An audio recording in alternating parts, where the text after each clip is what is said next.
Foram longos 7 meses, mais do que a gente esperava. Mas enfim, a Fórmula 1 começou. Depois de interrupções por causa da pandemia do coronavírus, o, a Fórmula 1 começou hoje na Áustria, no circuito Red Bull Ring, que é um circuito que não decepciona e que vem trazendo corridas excelentes nos últimos anos. Para acompanhar tudo o que aconteceu no GP da Áustria nesse domingo, você confere, vem comigo aqui no Jaluca Motorsport.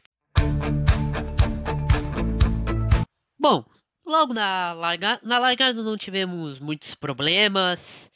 Problemas foi relativamente tranquila a largada, né, com o Albon e o Hamilton ultrapassando o Norris, que era de se esperar, apesar do ótimo desempenho que o Norris desempenhou nesse fim de semana. Mas sabíamos que as Mercedes e as Red Bull estão uma casa acima da McLaren. Bom, mas e o Verstappen, que largou em segundo, que estava numa estratégia diferente, que ele fez o seu melhor tempo no segundo quali com os pneus médios, isso permitiu que ele largasse com os pneus médios. Teve um problema mecânico na volta 11 e abandonou. Na volta 18 foi a vez da Renault de Daniel Ricciardo enfrentar problemas. 3 voltas depois, Lance Stroll também teve que abandonar a prova. Na volta 25, Ocon, que fazia o seu retorno, ultrapassou o Magnussen e o Magnussen passou reto. Ou seja, logo assimilamos que o Magnussen errou de novo. Só que não, dessa vez o dinamarquês não teve culpa.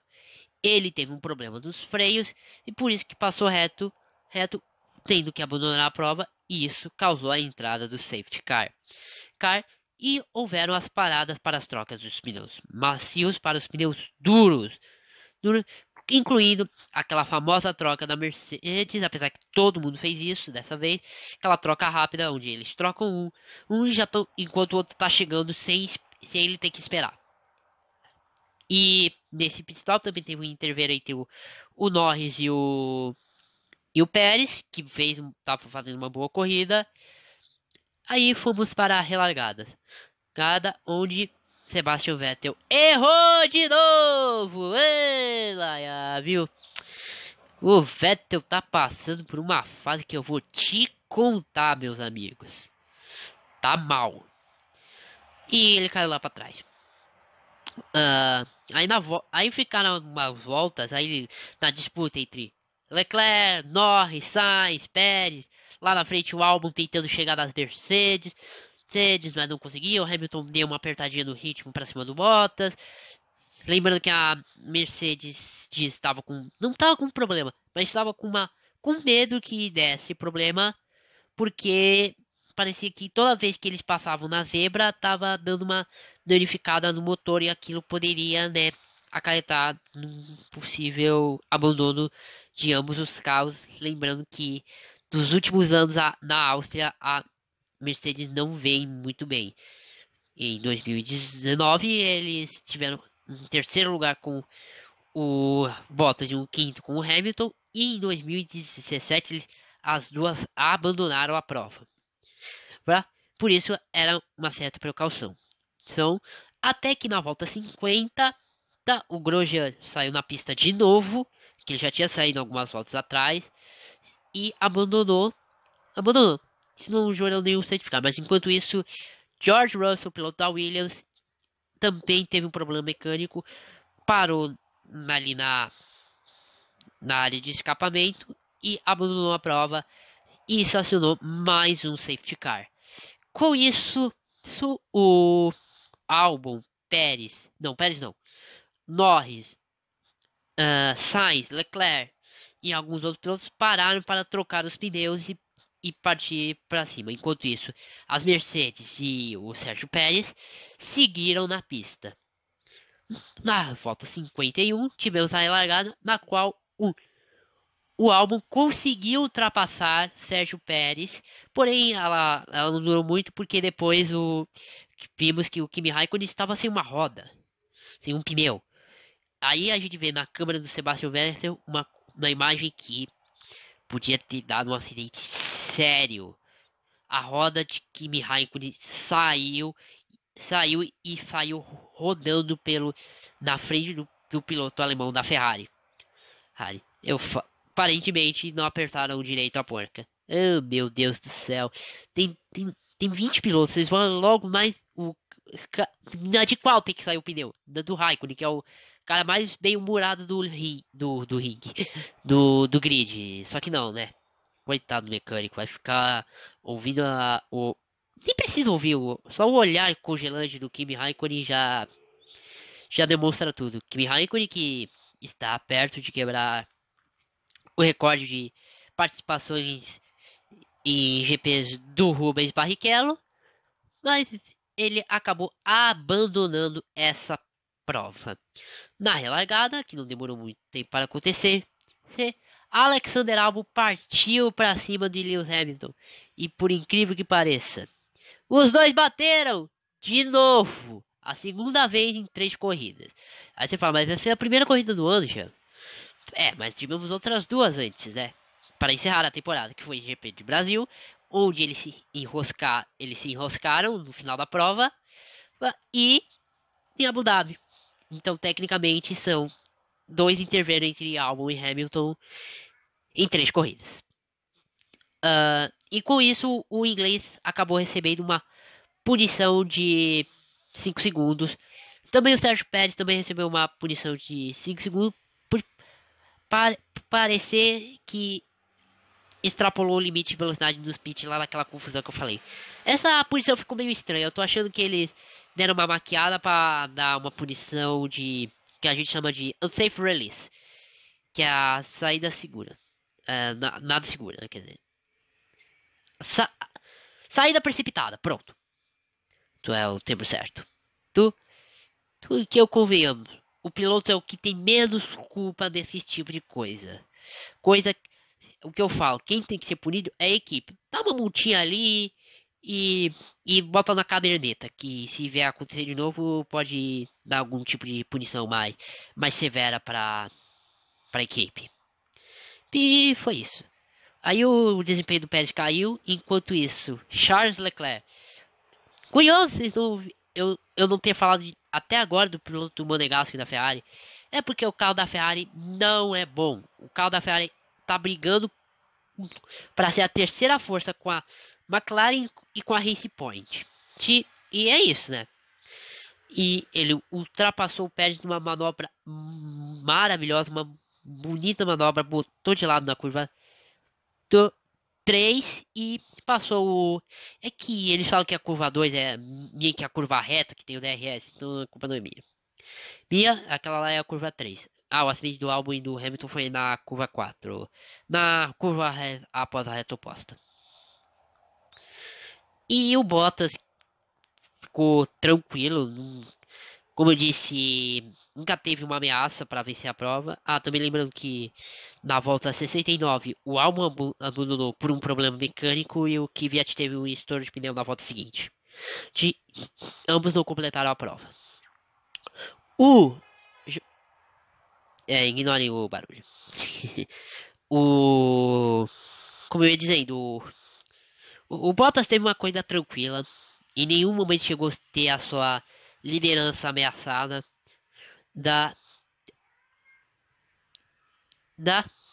E o Hamilton terminou em segundo, mas por conta da punição caiu para quarto. Que foi por muito pouco que ele não conseguiu o pódio, porque o Lando Norris passou o Pérez na volta 70 e na volta 71 acelerou, pisou no acelerador e foi com tudo, cravou a volta mais rápida e com isso conseguiu tirar os décimos que faltava para conseguir o seu primeiro pódio. O alegre Lando Norris conseguiu chegar em terceiro e o Hamilton caiu para quarto. E sobre o incidente que eu vou falar, é o segundo incidente entre o Albon e o Hamilton? Mas só que esse foi mais de corrida do que o outro. O outro foi um erro grosseiro do Hamilton que travou o pneu e acertou o Albon ali Não tinha o que fazer, tinha que punir mesmo. Esse foi mais um lance de corrida, da onde os dois estão errados. Tipo assim, o Hamilton podia ter dado mais espaço. E também faltou experiência pro álbum. Bom, que eu espero que ele leve isso como uma lição, que ele tem que melhorar o seu tempo de saber quando ultrapassar. Tinha o carro bom, mas podia até passar o Bottas, mas aparentemente não venceria a prova, pois volta depois abandonou por um problema mecânico, como já mencionado. Sobre o Leclerc, piloto do dia para mim, consistente, sempre andando, digo andando bem, andando o que o equipamento podia dar.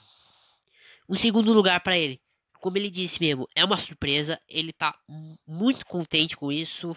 Foi um tremendo lucro para a Ferrari esse segundo lugar do Charles Leclerc, que vem mostrando cada vez mais que vai se tornando, deixando de ser uma futura promessa para se tornar uma realidade, como é Hamilton, Vettel, Verstappen, essa gente. Tipo, pro ano que vem, provavelmente a Ferrari vai continuar na mesma situação. Eu acho que o Sainz tá vindo para tapar um buraco por alguns anos até o Mick ter a Ferrari ter a segurança que o Mick Schumacher pode ser o segundo piloto da Ferrari. E é isso. Infelizmente eu acho que é isso. Não vejo o Sainz até o fim da carreira dele na Ferrari, máximo uns 2, 3 anos. Eu acho que por volta de 23, 24 a gente já vai ver o Mick Schumacher com o macacão vermelho da Ferrari. Ferrari, e é isso. O Lando Norris, que corrida. Que fim de semana do inglês, Lando Norris. Ele sempre andou entre os primeiros, foi muito consistente. Você raramente via o Lando Norris fora dos 5 primeiros nos treinos livres, no quali. Conseguiu uma impressionante terceira colocação quando todos imaginavam que talvez quem poderia ocupar essa posição era o Pérez, porque ou a outra race point, apesar que o Stroll a gente sabe como é, né? Então foi um ótimo fim de semana do Lando Norris. Ele não teve uma corrida excelente, pelo contrário, não correu muito bem. Mas pelo final que ele fez, com a defesa que ele fez contra o Sainz, que ele falou: Meu filho, essa posição você não me tira.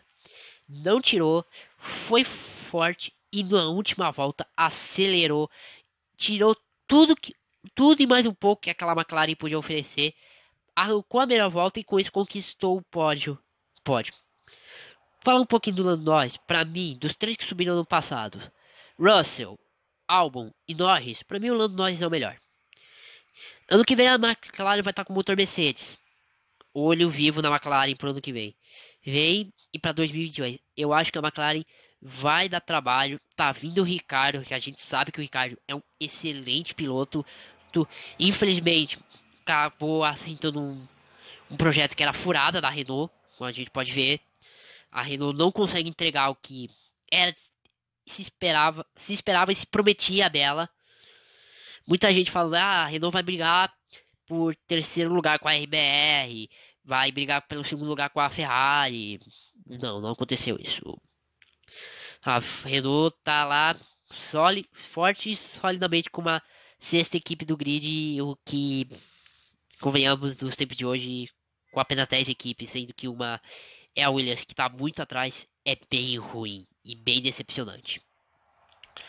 A, falando também do Gasly, fim de semana sólido, uma boa prova, assim como o Ocon. Não acho que ia chegar na zona de pontos pelo que estava desempenhando no fim de semana. Em virtude desses 9 abandonos, ele conseguiu se colocar lá. O Vettel, mais uma vez. Vettel, o que eu fazer com você? Eu esqueci de falar do Sainz. Sainz está fazendo o que ele pode. Também, assim como nós, tirando o máximo que a McLaren pode dar, que vem fazendo provas excelentes Sainz. O Giovinazzi fechou com arroz, também pelo que vinha desempenhando no fim de semana. Não achava que isso chegaria nos pontos, ele chegou em nono. E o Latifi, acho que ele tava falando assim: ah, tá todo mundo quebrando, vai que quebra mais um e eu ganho um pontinho na minha estreia. É, mas não aconteceu. Essa Williams é complicado. Tu, mas bom, basicamente foi isso. Tivemos um pódio bem diferente, né? Por conta do protocolo, né? Por conta da pandemia. Mas é isso, basicamente o Bottas sai líder do campeonato. Leclerc em segundo. O Norris, como eu disse, fez 16 pontos por conta da ter chegado em terceiro e ter feito a volta mais rápida. O Hamilton em quarto, Sainz em quinto, o Pérez que fez um ótimo início de corrida, mas depois decaiu no final, chegou em sexto. Sexto, a punição acabou não fazendo muito efeito, porque o Sainz passou o Pérez na pista. O Gasly em sétimo, como eu disse, um sólido fim de semana. Ocon, um bom resultado para quem está fazendo seu retorno, que ficou, não digo um ano parado, mas um ano fora. Giovinazzi se tá ali, eu acho que não sei se o Giovinazzi continua para a próxima temporada. Tem que fazer uma ótima temporada para os padrões Alfa Romeo, obviamente. Não estou falando porque o Giovinazzi tem... não, ele tem que fazer uma boa temporada para o padrão Alfa Romeo, porque no próximo assunto eu vou dar uns motivos que eu acho que o Giovinazzi pode não continuar na Alfa Romeo. Meu, o Vettel tá numa má fase, tá sem aceito pro ano que vem. Eu acho que é o quinto indica, talvez podemos estar vendo nas últimas corridas de um tetracampeão mundial, que tá cada vez mais mostrando que talvez quem ganhou foi o carro. É, eu não queria ter que afirmar isso, mas parece que é isso. Que a IBR era muito boa e ele foi o escolhido entre ele e o Weber. E o E aí o Latifi, ele queria mais um abandono, só isso. Que não fosse dele próprio, óbvio, né? Pra garantir um ponto. Como junto com a Fórmula 1 também voltaram as suas, digamos, categorias de base, a Fórmula 2 e a Fórmula 3. E eu queria dar um pouquinho de contexto delas, que nós temos brasileiros lá. Vou dar uma fase maior na Fórmula 2, porque foi a que eu consegui acompanhar, porque 4 horas da madrugada, né, gente? Que eu tava dormindo. E eu também não achei nenhum link pra ver a corrida. Da, o, na primeira corrida da Fórmula 3, os dois brasileiros, que no caso são o Enzo Fittipaldi e o Igor Fraga, o Enzo Fittipaldi, piloto da academia da Ferrari, e o Igor Fraga da Red Bull. Não paro de buzinar aqui, é foda, viu? Ah, não tiveram problemas, os quais largaram em último. Sim, os dois foram os últimos a largaram nas duas últimas posições. Fizeram uma boa corrida na primeira, com ultrapassagens, se destacaram, e conseguiram chegar em 16º e 18º. Já na segunda prova, o Enzo foi melhor, conseguiu chegar na nona posição. O Igor Fraga também estava indo bem, mas parece que ele teve um problema e terminou lá atrás. Mas então é isso, não teve muito brilho dos brasileiros na Fórmula 3. Já na Fórmula 2, temos três: temos o Pedro e o Guilherme Samaia, que tiveram um fim de semana relativamente discreto, fazendo suas estreias na Fórmula 2. O Guilherme Samaia, infelizmente, não vejo como ele vai conseguir entregar alguma coisa, porque ele tá no pior carro já lá da Trident, que é a equipe Campos. O Pietro tá numa equipe média, que é a Charlo, que, que pode fazer uma coisa aqui e uma ali.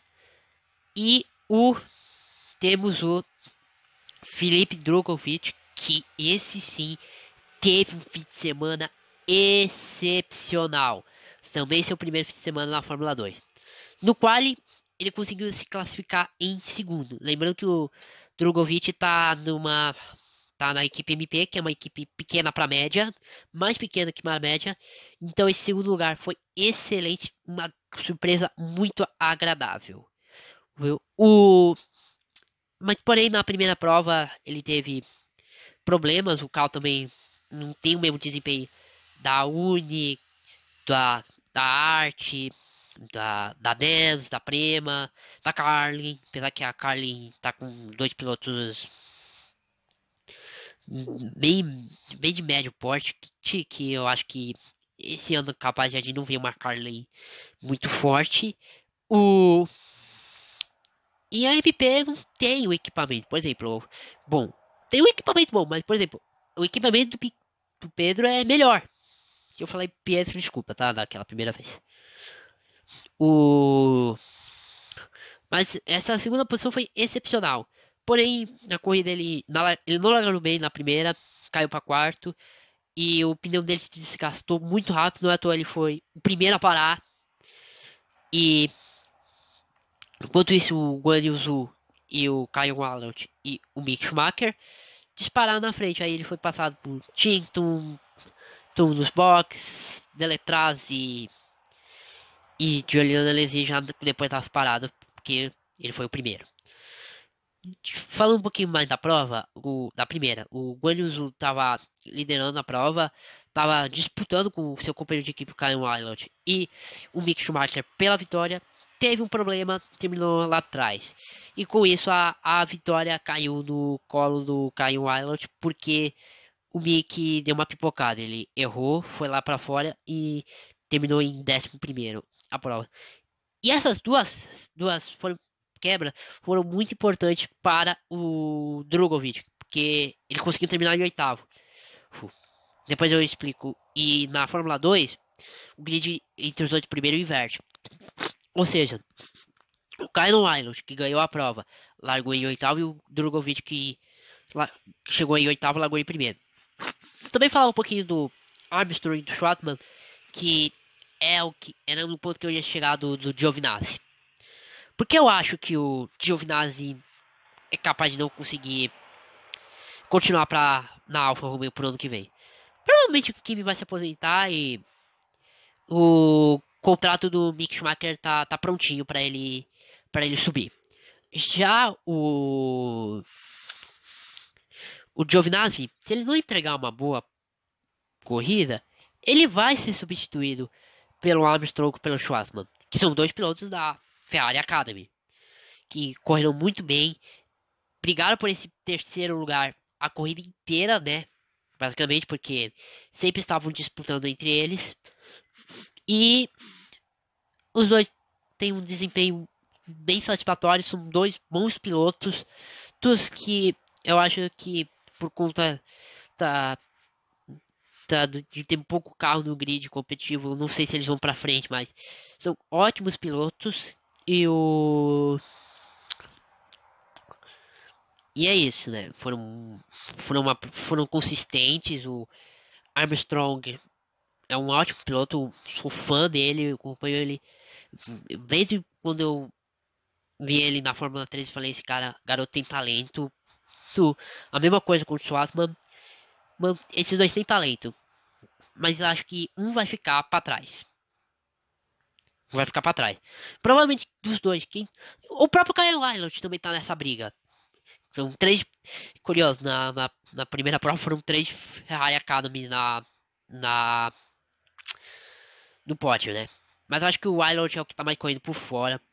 Parece que a Ferrari eu já não vejo um esforço muito grande na Ferrari nele. E agora, falando sobre a segunda prova, o Drogovic, né? Que corrida sensacional.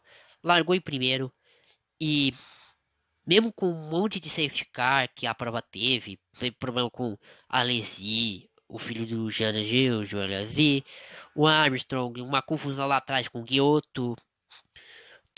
Oh, meu Deus, vai acabar a memória. Eu não acredito nisso. Eu já volto, pessoal. Pronto, tem mais esvaziado aqui no cartão.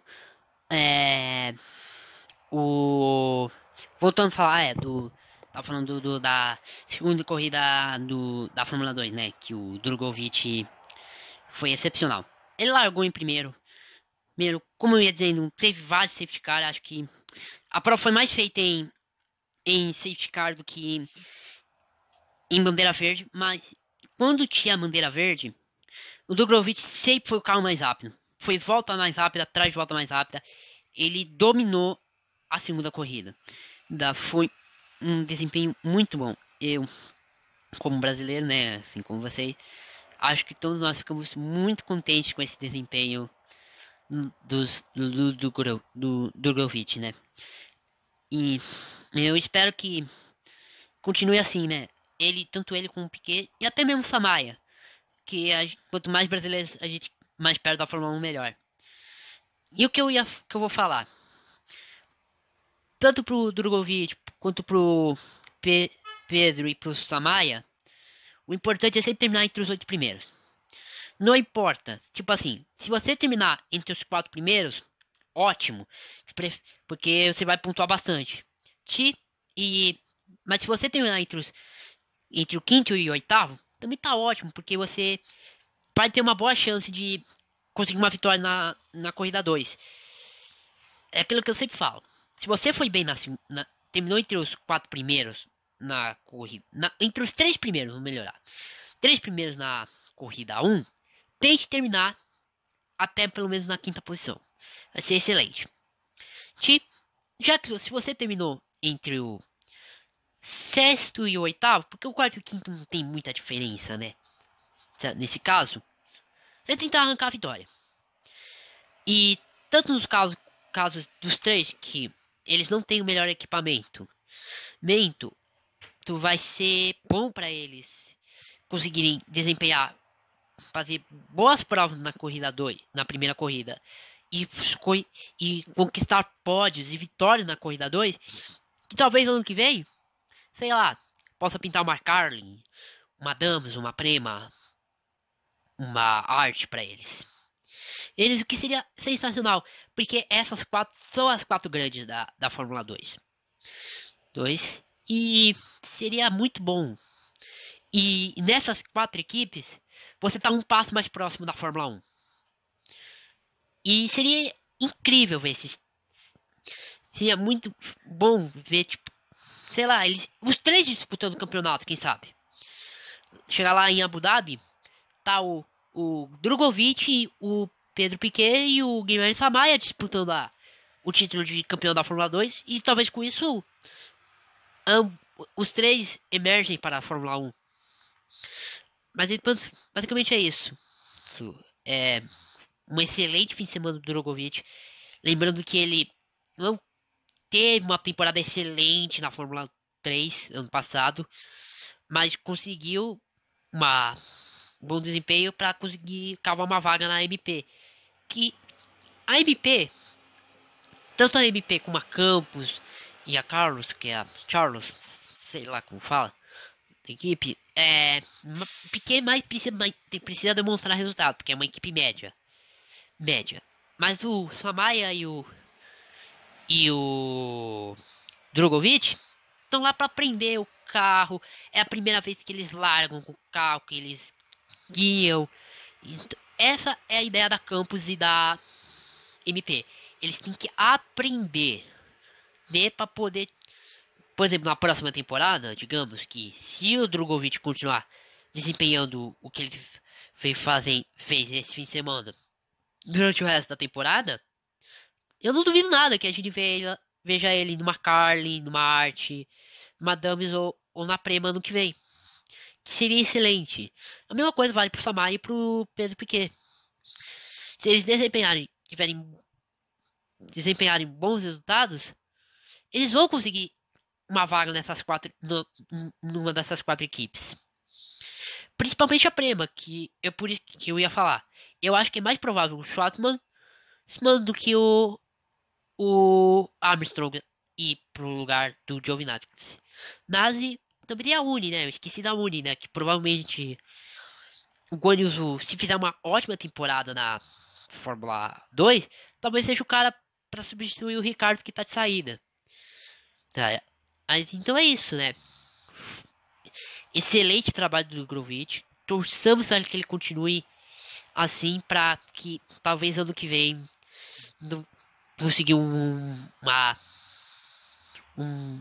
equipe melhor pra, sei lá, talvez em 2022, no novo regulamento, a gente possa ver o Drogovic em um carro, nem que seja numa Williams, só de ter um brasileiro na Fórmula 1 já vou ficar muito feliz. Bom, galera, esse foi o vídeo de hoje. Espero que vocês tenham gostado. Não se esqueçam de deixar o seu like, de se inscrever aqui no canal, de comentar o que você achou. Bati no microfone agora. De comentar o que você achou da corrida. Comente sobre o lance do Albon e do Hamilton. Você puniria o piloto inglês ou deixaria? Você achou que só foi um acidente de corrida, né? Compartilhe um vídeo com seus amigos para a gente poder crescer mais e mais. Lembrando, fique em casa, não saia só se for de extrema necessidade. Fiquem com Deus. Até semana que vem para o review do GP das Estrias. Valeu, falou!